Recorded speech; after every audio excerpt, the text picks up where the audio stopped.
I am Matt Holzman from KCRW, and I hope you enjoyed the movie. Well, I'm very excited to announce the folks that we have with us tonight. We have the director, the producer, and the SAG Award-nominated ensemble cast of The Artist. Let's bring them all up as a group. Come on up, all of you, come on up. Come on up here, and I will introduce you one at a time, and we'll sit you down. Missi Pyle. I think this is you right here. You're welcome. James Cromwell. Bérénice Bejo. The director, Michel Hazanavicius. Jean Dujardin. Thomas Langman. And Tanya Epstein is our translator if we need one tonight. Let me hand this back. New Year.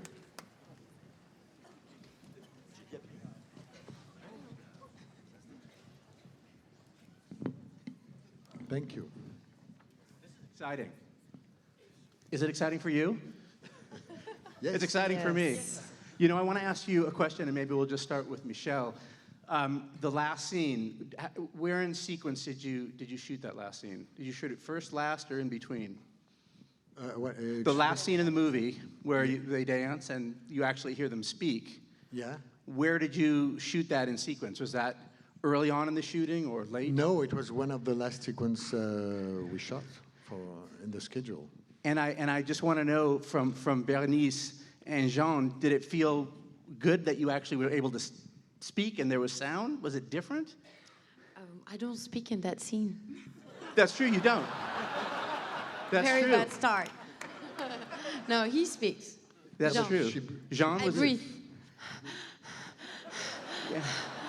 But you do it so well. Can you do it again? It's interesting because a little bit more. you don't speak, but it seems like you speak a lot in this movie. It's a silent movie, but you talk an awful lot. I speak too much. Absolutely. That's good that you don't hear my voice. Right. So let's talk a little about that, because that's the question that I think most people really want to know about, is what was it like to shoot a silent movie? What did the script look like? Missi, when you first got the script, was it a blank page? Well, it was a thin script, which was easy to read, as it were. And then there were some pictures, and there were little bits of like, this is what happens here, and this is what happens here, and then okay. And that was it? That was it. So there was no table read, James?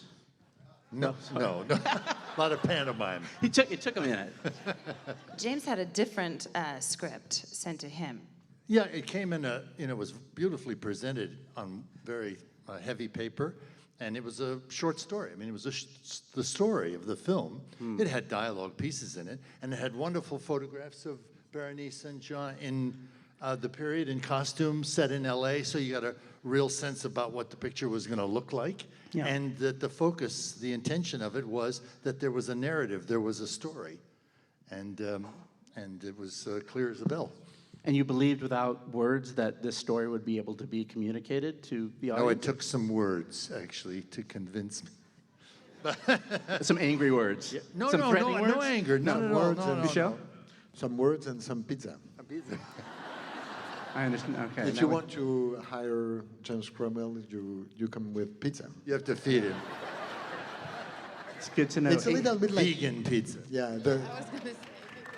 If you want to hire the dog, Huggy, you have to get sausages. I see. But James, it's pizza. And by the way, the dog couldn't be here tonight. He's shooting a pilot in Vancouver. So we begged, but it's a very popular dog. No, it's not true. Silly. He's on a world tour. He's on the world tour. It's a very talented dog. You know, Jean, I want to ask you, W.C. Fields said that you should never act with babies or animals, and now you've acted with an animal quite successfully. How was that experience? It was very comfortable. As long as you had sausage. I worked with Guy 2 weeks for the shooting, and with Omar, the dog trainer. And sometimes I followed him, sometimes he followed me. But, non, c'était comment dire, qu'est-ce que je peux dire de plus? What else can I say? Help me. You said it. That's all right. We can move on. Jet lag. Sorry, jet lag. We can move on. All right, I want to take a question. We were talking about the dance scenes, and we have a question from Twitter asking, what about the dance scenes? And I'd actually read an article where Bérénice says, I'm not a dancer, I'm a mother. And yet you said you were a mother. You said that, according to what I read. You don't remember saying that? Maybe your publicist did. Well, I'm not a dancer, and I'm actually a mother, but I don't think I said those two things together. I might have made it up. But yeah, okay. It's possible. Be that as it may. I'm hungry also, I think. I'm hungry? Yes. Yeah, I'm hungry too. And no, I'm not a dancer, and Jean was not a dancer neither, but we really learned for the movie for 6 months. And every day, yeah, thank you. Thank you. It was really hard and fun, and I'm glad that I'm so happy to give that to the audience. It's such a good present, you know, for the end of the movie, to see two people dancing and having so much fun. And I'm really glad of that scene. I'm very proud of it. So I'm happy that I've been working for 6 months and sweating a little bit. Right. Well, you know, you might have noticed that scene was mostly uncut, and you would think that if you had non-dancers that the director would be kind and have them do it in small parts and put it together, but no. 18 takes. 18 takes. Can we do it one more time? With pleasure. But it looks beautiful. It's really remarkable. I told them before, and I remember a sentence of Fred Astaire, who said once to a director, you have to choose I dance or the camera dance, but it can't be both. So I say to them, you will dance, and I will rest. So. Well, whatever you decided to do, it seemed like it really worked. I want to take a question from the audience, if we can. What is your intentions to bring this genre back into the present? My first intention was to, two things. The first one was to share the experience of watching a silent movie, because I think it's a wonderful and very specific experience. A silent movie is a form of expression by itself, the way the story is telling and the way audience can put a lot of themselves. Every person put a lot of himself in the storytelling process. I mean, you recreate so many things that makes the movie very close by every person. And the second thing was, as a director, it was very exciting and very challenging. She says, she's my wife, I tell you. And so, no, I mean, it's not to show off. But I mean, she says it's an ego trip, because I mean, as a director, it's very challenging to tell the story with images, and but that doesn't mean there's no room for actors, for sure. But it's very challenging for a director to make a silent movie. So that was my intention. Yeah. I want to know about casting this movie. It's such an extraordinary cast, and everybody is picture perfect. When I just can't imagine anybody else but these people in these roles. Obviously, you know French film, but how was it casting the American actors? Actually, well, can we start with Thomas on that question? Because I know he was... Michel. Well, you were involved, no? In casting? Yeah, I mean, not actually choosing them, but getting involved, getting their agents. Yeah, I was paying them, but... No, actually, they all came with their heart and with the feeling and the wish of making the movie. But did you find it difficult to get through the American, system in order to even get the folks on the phone to take a meeting with them? You mean to reach actors? Literally actors? to reach them and set up meetings. Yes, but I think the actors can maybe answer that better than we can. But it seems that they were impressed and surprised by the fact that we were able and wishing to make a silent black and white movie in our days, shooting in LA. So that was so different of what I guess they're used to read. And same for myself. I mean, it took me time when he said he wanted to make a silent black and white movie. I had to think for a while. But but in the end, I think we all came up with wow, this is such. If he makes a good movie, then it will make the movie different and the experience for the audience, which we also are different. Right. So it was a pleasure. So let's talk about go back to talking about acting in a silent movie. I think probably the first issue was, answer that. The first question probably was, is it a good idea to make a silent movie? Will it work? And then once you signed on, do you realize, oh my God, I have to act in a silent movie? Or was that part of the thought process before you signed on? It seems like a scary prospect. Well, I was approached in an old-fashioned audition, as it were. I think I didn't get any pizza, but and I went to this audition. I had gotten this script, and I was actually auditioning for a different role, which I thought I was playing when I got to the set, but I thought I was playing Penelope Ann Miller's part anyway. But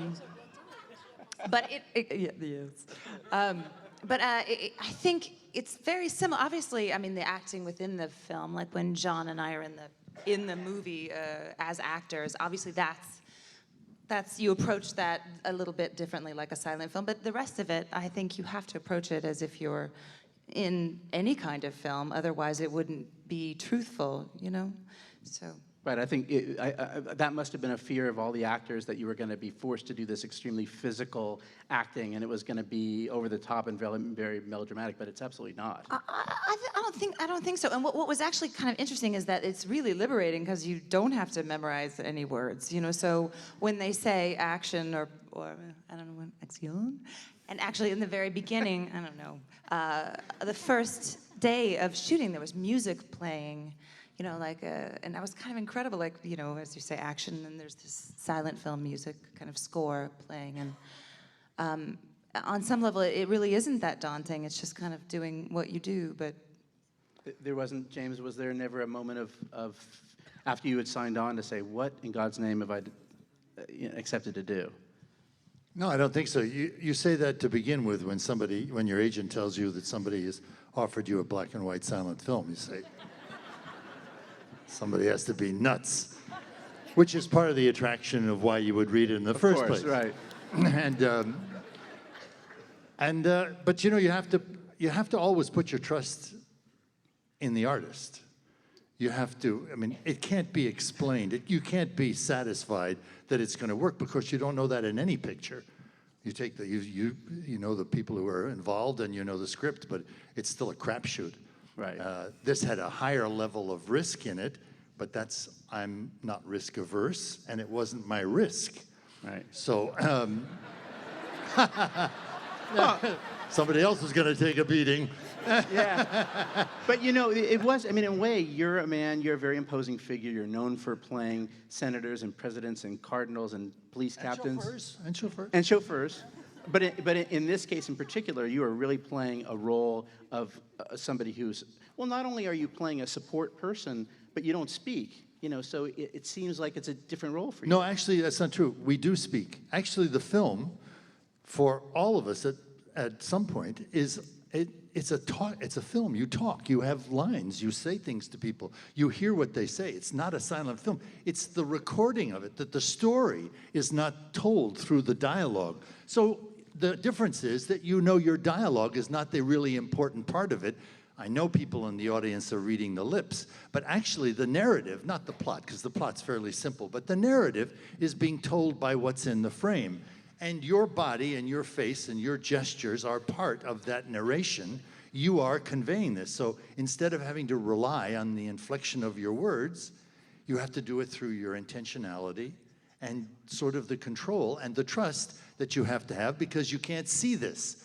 There's really no reference. We often, as actors, reference our work by how it sounds and we can hear it. So, you know, that was a little loud. I was going to take the next beat down a little. So you really have no idea. And there are sometimes, you know, you trust the director will take care of you. And if it is over the top, we'll tell you, no, it's okay. You know, do less. So the process is actually the same. Now, it's different for Bérénice and Jean because not only are they characters in the movie, they are also movie stars in the movie, which is a different kind of behavior, and then they act in silent films, which is yet again a different kind of behavior. So a much more difficult task. But for us normal folks, it was just a piece of cake. Just show up, say your words. Bérénice is shaking your head. No, it was a piece of cake. And he played with a pig. That's true. He did work with a pig so before. it's easy but to it was a make very something- talented yeah. pig. Yeah, sure. But Very talented. So, Bérénice, talk a little about what it was like when you were shooting. I mean, you didn't have lines, but you were talking. What was happening on the set when you were shooting? There's one thing I want to say about James, Sure. because his character doesn't speak too much in the movie. And I think that's one of the hardest things to do in a movie. And the way you do it just is amazing. And so don't say you didn't do anything, because you did I a agree. great job. And There's a couple of Yeah. looks that are really heartbreaking. Remarkable. Yeah. So, and for me, I feel the same as you and you, Missi. It's just I approached the character the same way as ever, because I had dialogues and I just focused on finding Peppy and the way she moves, the way she laughs, the way she winks, the way she walks. But even if you could hear her voice, she would be exactly the same. To me, it was nothing different. I think the story was told already in the script, and I didn't have to say anything, to express anything. Everything was in the story and in the images that Michel brought in the script. So I just show up, say my lines, have fun, and be sincere, and relate to him, and trust his story. And I think that's what everybody did. Did you feel a big responsibility? This was a dream that he had. You're his wife. Did you feel a big responsibility to make this dream Yeah, come at the true? beginning, I put a little bit of pressure on me, and it was kind of hard. And then the script, who's a friend of us, came to me and said, "Okay, relax. You're an actor. He's the director, and just trust him. Trust yourself. Don't try to be." I think the worst thing on set for an actor is trying to be the best he can. This is not possible. You just try to work with someone and with your partner, and try to work. That's it. No, you're not thinking about the result. Right. And I was thinking about the result the first day, because I knew exactly what he wanted. So I forgot that, and I just start working. Did acting in a silent film get easier? Did you think there was something special you needed to do at the beginning, and then realize, no, it's acting, and it got easier as it went on, or did it seem natural from the start? Yeah, it was like other movies. It's just the character was more complicated and complex than the character I played before this movie. So I had to work harder, but the process was the same. I want to ask Jean. There are people who are comparing Jean to Gene Kelly, and I want to know how that feels. Thank you. Effectivement. Yes, I watched Gene Kelly's movies, yes, for his energy, his smile. Douglas Fairbanks, too, for his physicality. Victor Gassman, and Lassie with Aggie the dog. You don't look anything like Lassie. Or Rintintin. No. It's not the dog, it's a star. All right. Et puis, oui, puis Murnau, oui, on a regardé. Mais on a parlé de Murnau déjà ou pas? Vous en avez parlé ou pas? Yes. Non? No. Bah, parle-en, Michel, de Murnau. He tells Michel to talk about Murnau. Yeah, go ahead. okay, Well, no. so the question really is about some of the movies that they watched and were inspired by in order to create this movie. And Murnau is one of the directors who you watched. I'm sure you watched an awful. How many movies did you watch to kind of get the feel of silent movies? Me? Yeah. Around 80 or 100, something. But I had to write the script, so I had to understand how it works and what are the rules of a silent movie, and Right. just to understand what you can do, what works, what doesn't work, but for what's the reference everybody has about silent movie usually are the slapstick movies. And Keaton and Keaton, Chaplin, Harold Lloyd, Harry Langdon, and all these wonderful actors were very specific actors because they were clowns. So actors at the beginning can be afraid that I would ask to them to act like clowns, which was not the case. So I had to show them other kind of movies, classical movies with classical actors and who act much more natural, natural in the 20s, but natural.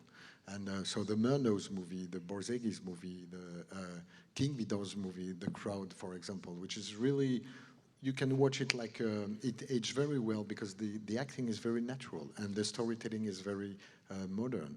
And it's very much like this movie in that you, as a modern person, you watch it for 5 or 10 minutes and you're thinking it's a silent movie, and then you just forget and it becomes a movie.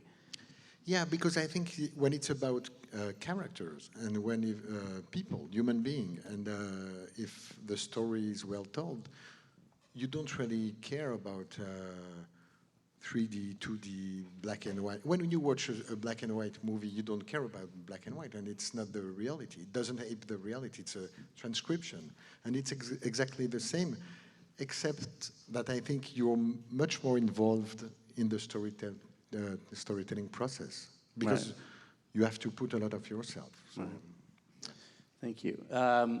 Chris J on Twitter wants to ask James, do you have you can just read the question if you want. Okay. Do you have a favorite scene that you're not in that you enjoy watching your fellow actors in? I like them all. It's hard. I've seen it.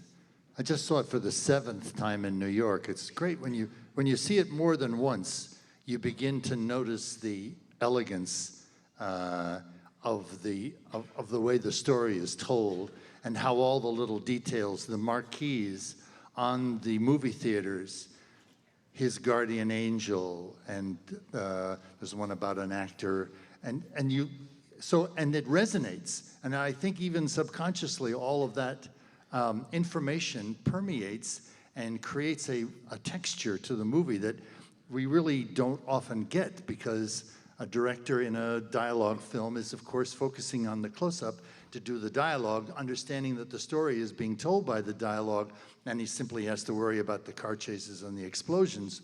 Whereas here, all the narrative has got to be told, as I say, by what's in the frame. So, you know, I think, well, couple. One, I got to say, there are a lot of wonderful American character actors in this movie who have done always wonderful work, and their faces are so unique, and the little things that they do, I love it.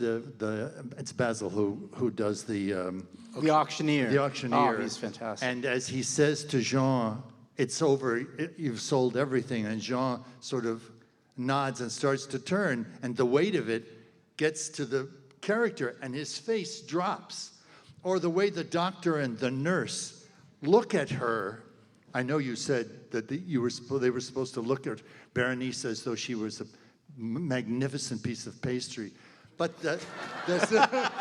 well, it's true, because when when I remember the first time I saw Burt Lancaster in New York on 54th Street, I couldn't believe it. I mean, I thought, it's like, this is a god.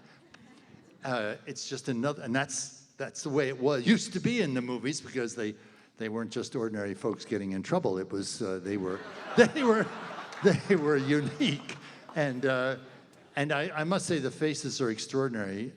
It does seem like every face in this film is noteworthy, and some of them, they come and they go, and you want more. Yeah, I just have one scene. Is the scene, Jean, the character is set fire to all the films, and Uggie runs out, and Uggie runs along the street, and the wonderful little moment of the two people who are not aware of it, and the dog passes, and they sort of look, which sets your anticipation about where the dog is going, and goes to the cop, who is perfect, and the woman was perfect. And Joel Murray. yeah, it's just the the rhythm, the realism of the moments and how the moments take you from one to the other and how it's completely appropriate and how the concern, the dismissal, the curiosity, taking in her information as a demand, saying, okay, I guess that's my job and I'll go. It's just, that's magnificent storytelling. It's a celebration of actors,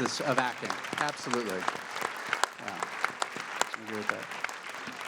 Missi, I want to go back to just the kind of practicals of what it was like when you were shooting. I think people are wondering if you didn't have lines and there wasn't sound equipment recording, were you being given direction while you were acting? Was there music being played? What was happening when you were actually on set and the camera was rolling? Well, it was kind of a little bit of all that. We were definitely getting direction. There was music playing the very first day that I came. Jean and I were getting into the Roadster, and they just started playing the music as we started going, and it was incredible how it kind of just set you right there. I was like, oh. You know, when you get into the costume and you see yourself, and then you go, and then you see your fellow, and then you hear it, and then you just kind of sit into it. And we definitely got direction. They were all French, so... They still are. Yes. They would kind of do this thing, and then Missi, when you get in the car, you're worried about the man behind you with gun. Missi apologizes to all the French people who are watching. It was kind of incredible. Yeah. It was supposed to impress you. They actually don't have accents. That's what's weird. It was just to impress you. Let's see if we want to take another question from the audience. Tell us your name. Alexander Santana. Hello, Alexander. What's your question? Well, I just wanted to know if any of the shots with like the cameras were the cameras in any of the shots regular, old-fashioned black and white cameras? We work with recent camera, but cheap camera that make noise because we, and but what. That's cheap for you. But we need cameras. But older than you. I really needed a camera, at least one camera. And but what we did, we shot in 22 frames a second. So that means that there's a small acceleration, and all the actors are moving a little bit faster, and it's supposed to give a flavor of the 20s, because we know that in the 20s people were not moving faster, but the way we think of them. Cocaine was legal back then, so it's hard to know. But it also, Thomas, you must have loved 22 frames per second, because that meant that the film was actually a little shorter and the print cost less. Exactly. Exactly, yeah. No, and you know what? All his films from now on, he's going to go from 22 to 19. But everything went quick on this film. You know, it remembers me when we were trying to find some money to make the movie. We had lots of meetings everywhere, but the meetings were short. We were trying to say it's a silent black and white movie, and then it was the end of the meeting. Okay, thank you. Right. But also to shoot in 22 frames is very good for me, because it's very often I go to the theater and I see a movie and I say it's great, but they could cut maybe 15 minutes. And here the 15 minutes are in the 22 frames a second. So I have a story of 1 hour 55 minutes in 1 hour 40 minutes. But as actors, did you have to act differently because you knew that the camera was moving? I mean, did you had to make sure you didn't move too quickly, because then you would be? It's probably. Michel did say, extend the gesture a little bit, because if you do a natural, instinctive gesture, the camera's going to miss it. So this was hard. You're all making this sound like this was was so easy to do, but I think this was. Well, it's a concentration. Listen, in a sound film, directors ask you to do pretty dumb things too. They want you to hitch stand on your mark and it's too close to the wall and it's not where you'd be anyway, but it works in the frame, so you do it. And this is the last movie that James Cromwell worked on. Okay with me. No, I'll do another one. I'll hire you. I don't think Mr. Cromwell's going to have any problems, believe me. We had a question, which I've lost the name. It came from Facebook. But someone wanted to know, Bérénice, was this a fun set to work on? Yeah, as you can see, I mean, the set was a lot of fun, and everybody got along very well, and it was a pleasure, as Jean said at the end of the movie. We would do it again with pleasure. Did you have a sense, as this was being made, that it was going to be something really special? No, I mean, I mean, you never know. For me, it was very special. I was working with him for the first time, really, and the script was special. Being here was special. Shooting in Hollywood, going to the studios, for me as a French actress, was amazing. I want to be an actress because of the American movies, and my dad and my mother didn't allow us to watch TV, and we watched VHS, and we watched westerns and musicals, and my favorite actor was Robert Mitchum and Cary Grant and Hitchcock. I mean, he's in English, but he did an American movie. What? Yeah, he's like a Robert Mitchum. And yeah, very good.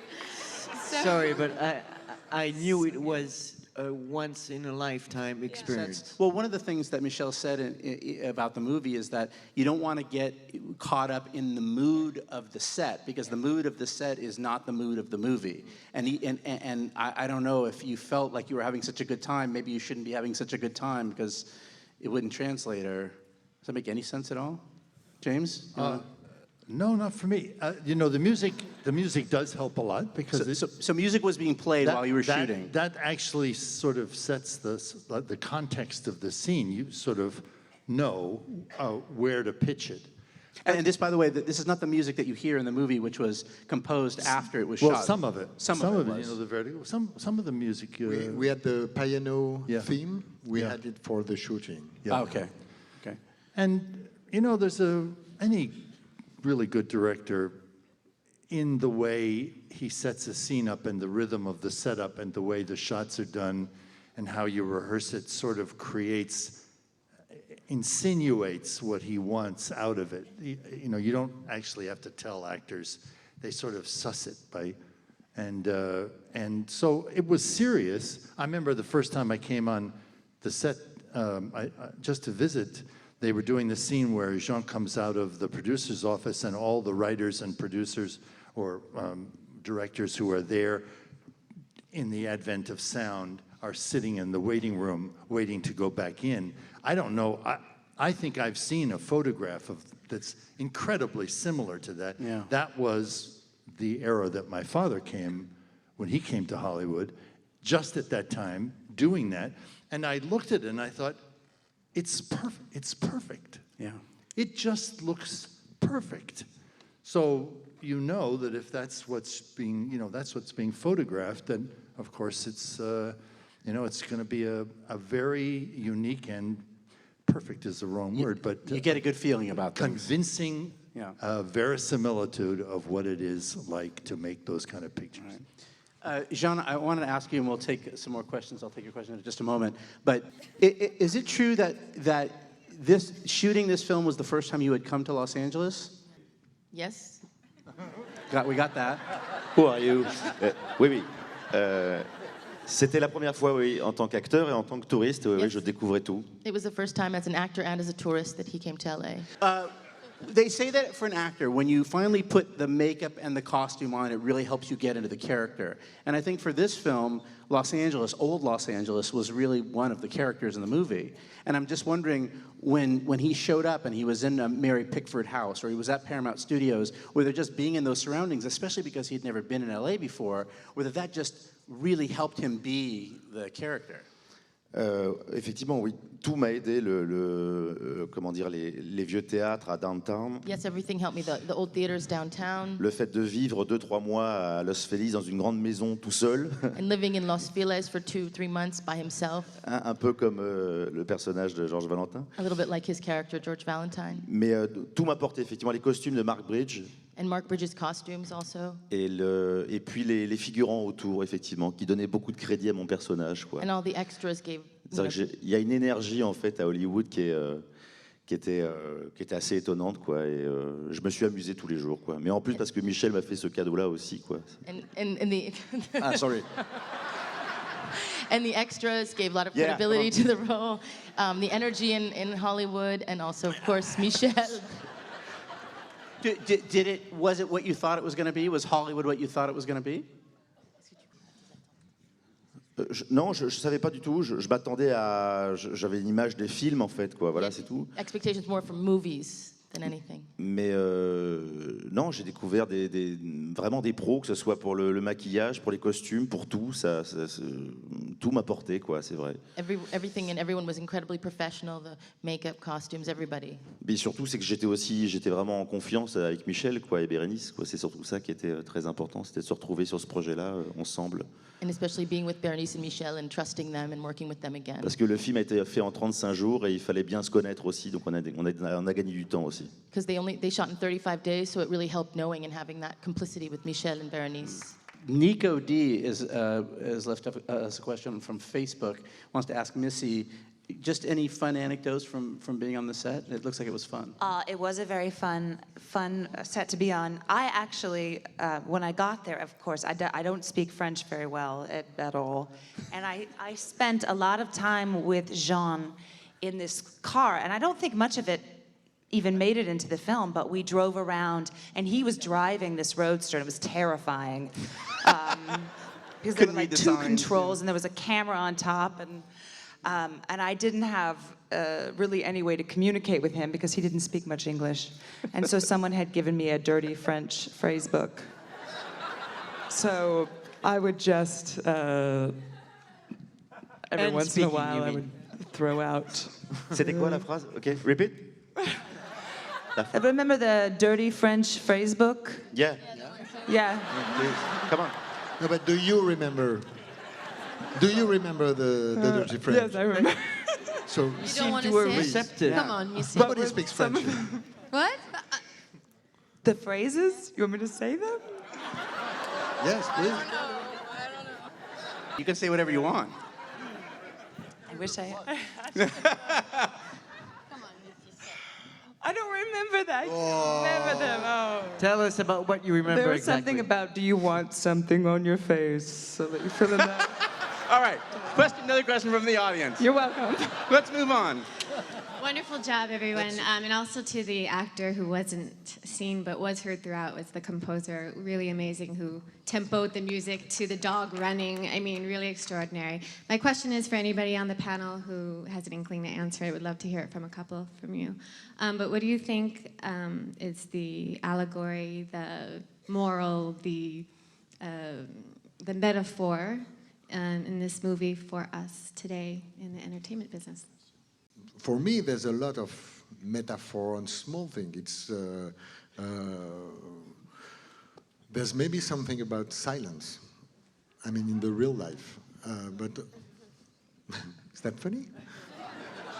And but I think there's to me the movie is talking about one very simple thing: is at any time, all of us, we have to face a transition period. And this is, because I think this is what the human being story is about. It's, now we live in a world that's changing very, very, very fast. And all of us, we have to adapt ourselves. And I remember when I was a kid, people were working in a factory, and when they were entering in it, they were working for all their life. And now you join a factory, and 2 months later, they can close it and put it in another country. And so everything goes very fast, and we have to adapt ourselves. I think it's one of the metaphors that makes the movie human, because that's it.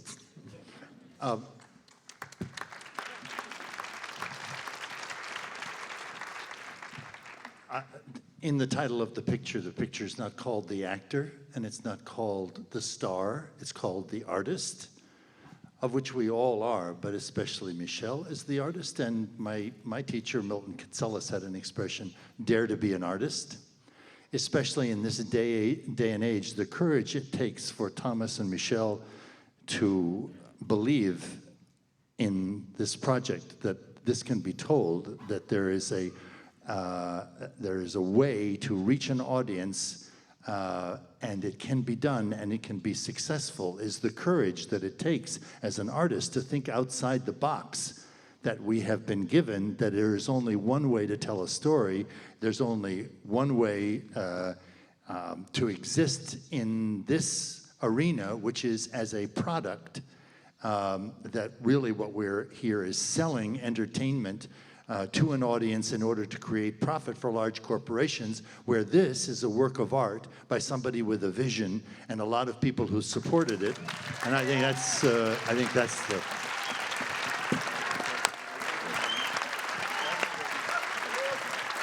But I was the one who had to believe. He had only to, he was able to dream. I just want to say that I think I speak for the American audience, Monsieur Dujardin, that we do wish to hear you speak. Oh. On veut t'entendre, Monsieur Dujardin. Par rapport à quoi? Par rapport à, ils veulent t'entendre. Ah, dans l'avenir. Ah, ok. Thank you. Merci. Pas maintenant. Not now.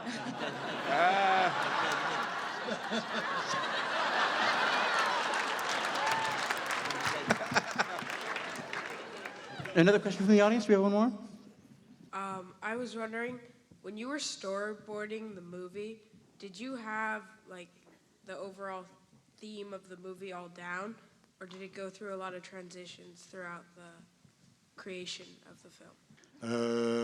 It didn't change so much, actually. Between the storyboard and the shooting, it didn't change so much. But I storyboarded after I had the location and everything. So what changes between, what can change is between the script and when you have to adapt yourself to the location, because something is different and everything.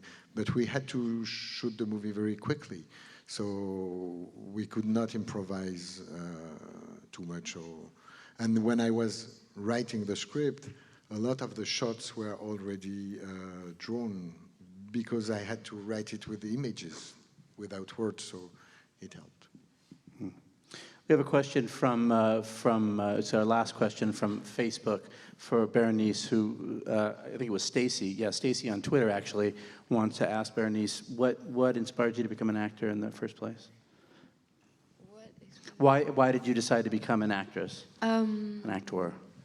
I don't know. I don't know. I don't have an answer. Like,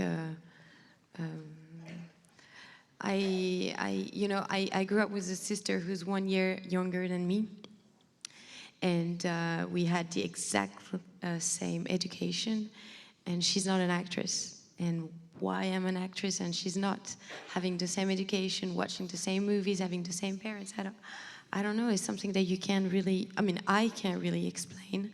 I admire actors that are able to say, I watched this movie and this movie, you know.